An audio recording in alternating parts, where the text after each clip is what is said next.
அன்பார்ந்த தமிழ் சொந்தங்களே வணக்கம். இது உங்கள் பேச்சுரிமை அதிகாரம். கற்பி ஒன்று சேர் புரட்சி செய்கின்ற வரிகளுடன் நம்ம இன்னைக்கு என்ன பார்க்க போறோம்னா,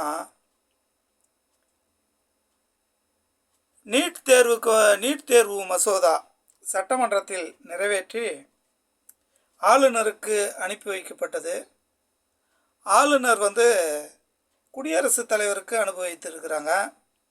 பின்பு குடியரசுத் தலைவர் என்ன பண்ணுறாருன்னா, முர்மு என்ன பண்ணுறாங்கன்னா, அதற்கு ஒப்புதல் கொடுக்க மறுக்கிறாங்க.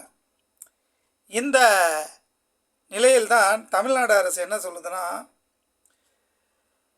குடியரசுத் தலைவர் நீட் தேர்வுக்கு விலக்கு மசோதாவுக்கு ஒப்புதல் கொடுக்கல, நாங்கள் கேஸ் போட போகிறோம், உச்சநீதிமன்றத்தில் வழக்கு தொடர போகிறோம் அப்படின்னு சொன்னாங்க.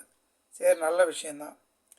உதயநிதி ஸ்டாலின் என்ன சொல்கிறாருன்னா, நீட் தேர்வுக்கு நாங்கள் முற்றுப்புள்ளி வைக்காமல் விடமாட்டோம் அப்படின்னு சொல்கிறார்.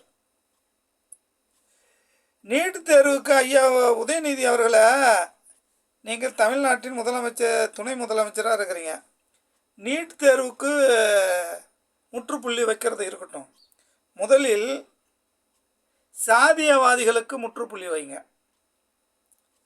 ஆவண கொலைக்கு முற்றுப்புள்ளி வைங்க, கோயிலில் ஒரு பொதுவான கோயில், அரசு கோவிலில் நுழையக்கூடாதுன்னு சொல்கிறாங்கல்ல, அதற்கு முற்றுப்புள்ளி வைங்க,